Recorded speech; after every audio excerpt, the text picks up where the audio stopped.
Well, we got the tree up. You know, the worst part about it, trying to get down there and water it at the base, well, I got you covered. We have a remote automatic waterer back here behind the curtain. So if that's what you need, let's get right into it. I want to show you a really nice way to make an auxiliary waterer to give you some extra interval. And what we're going to do is make like an automatic tree waterer here. We've got a brand new 2-gallon bucket from Lowe's. We've got some vinyl tubing, 10 foot of 1/4 inch. We've got some zip ties. We've got a tubing cutter and just a length. This is a length of 3/4 inch PEX pipe. Tape measure, cutter, level. Now the only other thing you're going to need is a 1-gallon jug. Now what I'm using is a window wash jug. It's got a safety cap on it, so if you've got the tree water mixed up, you don't have to worry about the kids getting in it. We're just going to rinse this out with some soap and water so it's clean. Don't want windshield washer fluid in it. But let me show you how we're going to do this. All right, guys, so a quick overview. What we're going to do is we're going to put this tubing and we're going to zip tie it down into the base of that tree stand. It has a water reservoir. The other end's going to come over here and just go down to the bottom of this bucket. And we're got this piece of PEX pipe. We're going to drop this in here to angle. Now it's too long right now, but what we're going to do is we got our full jug and we're going to slip it over the end like this. Now I've got to cut this down, but the top of this spout right here of this jug needs to be the same height as just down from the overflow on this. So we've got to measure this. We've got to cut this pipe and get this jug down in the bucket at the appropriate height. And now guys, you will have to prime this tubing, whether you do it by sucking on the end to pull the water through, which is what I usually do. Obviously you don't want to drink it, but some way to prime this, you could do it with the vacuum cleaner. Put your vacuum over the end and just suck it till the water starts to come out. You got a little shot vac, that'd probably be the best. But once you prime this tubing and there's no air in it, and you have the water level in here and the water level in there, they will equalize. So this right here, as the water level drops below the neck, it will allow air in and it will fill the bucket back up. So there's quite a bit of water backup here, reservoir, that will keep that full for a long trip, especially if you have a bigger tree. They like to drink the water. So anyway, that's the overview. Let's get busy here and get this done. Okay, so first of all, we're going to measure from the floor to the whatever the overflow will be on this, which is going to be, if I measure right, we're looking at close to 6.5 inches. Yeah, so right at 6.5 inches from the floor to the top of the reservoir. So now we're going to want that water down about 1 inch. We don't want it all the way up. So we're going to say 5.5 inches, and we want to set this. What we want to do is this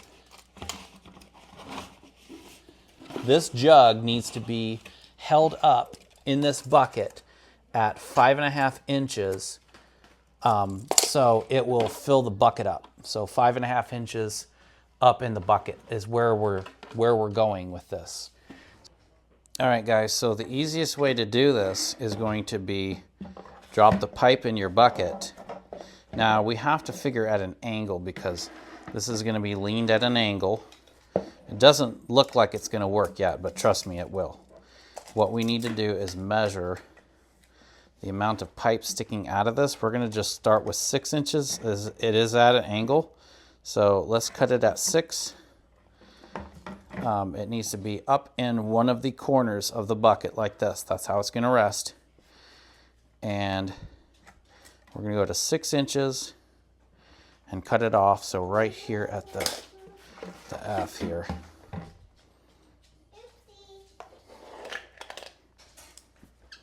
All right, so let's cut that off. Now we're going to take this in here, and as you can see, that now looks a little better. So it's going to lean. You can see the tubing right here, and it's just supporting this jug right now. Now we've done this for 3 years, so trust me, this is going to work amazing. Now down in our pail, we're going to look down in here and kind of get a measurement. So as you can see, we are, it's probably hard to tell, guys, but we are pretty close to that 5.5 inches at our spout. You can probably see it there. So it's pretty close. So what we can do is let's get water in this and water in this bucket, and we can go ahead and try it. I'll show you how this works, and we'll just measure the water off the side of the bucket just before we put all this together. All right, guys, so I've got water in my bucket. It's down low as if it needs to be refilled. We have a full jug here. Now this is how I do it. Now it does make a bit of a mess. You have a little tiny bit of water, but if you're quick, it's easy. So we're just gonna take this. We got our left hand here to kind of hold this. We're gonna bring this over the tube, straight down into our bucket. Now watch what happens. It's just gonna empty until it reaches this neck, and then it's gonna stop. And that's gonna be our set water level. Which we have adjusted by the length of the pipe.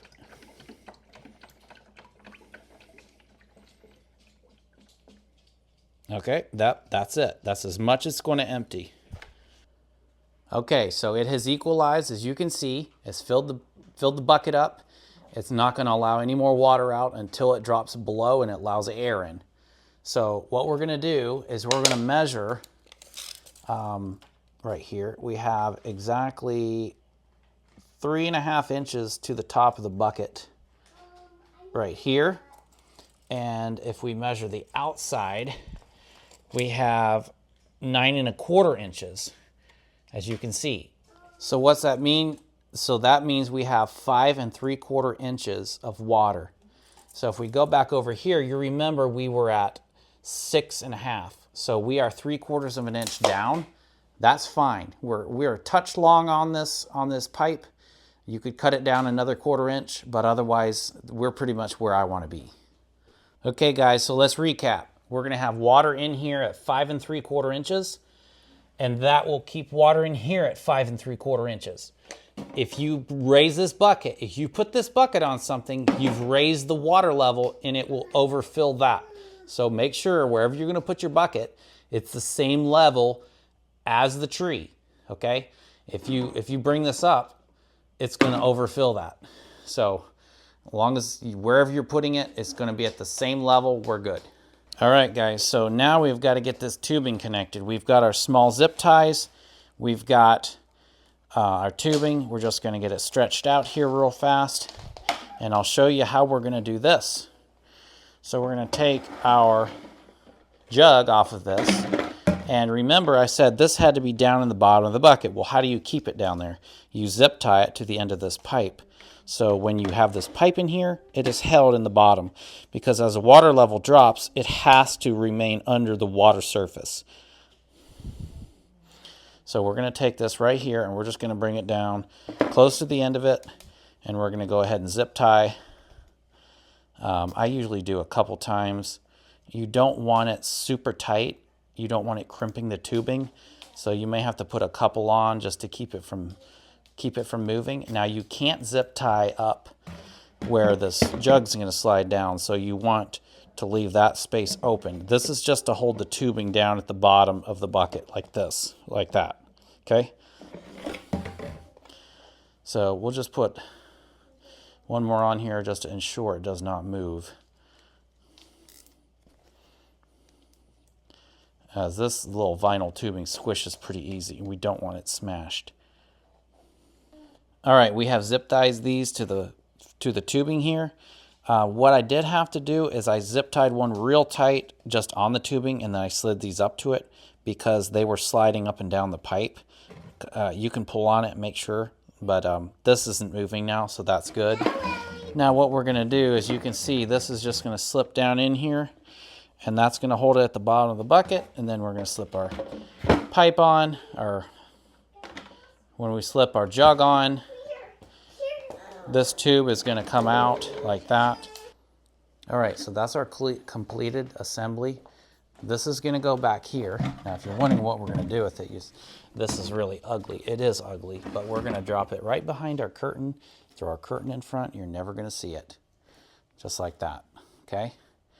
And then our tubing is going to come back over here, back behind. Now, the other end has to get fastened up in here. All right, guys, I've got you over here. What we're going to do is this tube right here, it needs to go all the way down to the base in here. So whatever amount that is, we just need to bring it up like that. Now, what I usually do is I zip tie it to this right here. And I've left it on there for several years because it will just move on it. But we're going to take a zip tie and we're going to zip tie our tubing to our tree holder clamp right here. Right here, you can see where I'm. Now, usually with the tubing, one thing that works really good is if you actually take a zip tie and you run it around it and you zip tie a zip tie to it. This is about the best way to get a really good, without pinching your tubing, because it won't smash it. It'll just sort of hold the tubing. And now we can take this zip tie and we can zip tie it to the actual rod, which is definitely easier said than done. But you could have done this before we put the tree in, but I wanted to demonstrate everything as our other one was full of sap from several years of use. So I wanted to replace it this year and make a new video. Now we're going to take some pliers to tighten our zip tie here.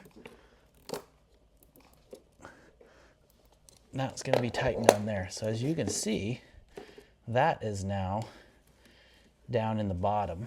And we can take one more just to gently hold it. Actually, we're just going to bring it through the eyelet.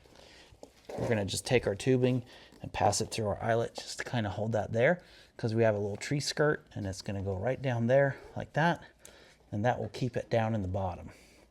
So you can see it's all the way down in the bottom of this. We don't want air getting introduced, so that's why it has to be down in there. Okay, so tube in the bottom, zip tied, coming through. It's going to pass through and go to our bucket. Now, of course, we already have this full of water. Let's get that full of water and then we'll watch the siphon action. Okay guys, so the first thing we're going to do is get this siphon going. This tree is full, so we're going to just let it siphon backwards for now into the bucket. That way you all can see what's going on. And then we'll fill the bucket up because it siphons really slow anyway. So what we need to do is suck the air out so the water comes almost all the way to the end, okay?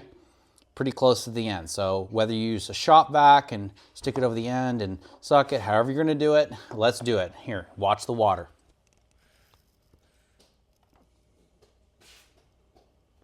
There it comes. Now we need to make sure that this gets all the way to the end. Oh, there it comes. It's already coming out. Watch it. So we're going to drop it in the bucket real quick. As you can see, the siphon is happening. Of course, it's happening backwards, which is fine. It's just equalization is all this is, guys, is equalization. So there we go. It's doing its thing. So let's get our bucket filled up and our new one over the top, and let's do it. Now we don't want to fill this bucket up too high, so we have to make sure we fill it. You know, whether you make a mark on it or what you do, it needs to be filled roughly the height. That was about a gallon based on my measurements. I'm putting a whole gallon in here first. So now it's just simply a matter of dropping this one over it. So let's do it. So once again, what I like to do is cut my hand over the end, bring this up to it, and we'll slide it down like that. Get a little bit of mess on the floor, but it's not bad. And that's just gonna go ahead and empty till it reaches the top. And there we go. We are in service now. Now let's take a look at it and see which way this is flowing. You can usually catch a glimpse of a little bubble in this pipe, and I don't see anything flowing. Sometimes you can see a little bubble flowing through it. Let's see if we can find anything flowing, if this is moving or not. It's pretty close to the same level right now, so it probably isn't. Not seeing anything. But anyway, yeah. So there you have it. We're going to clean up this bit of water, shove that back behind here, and it's going to last for a while.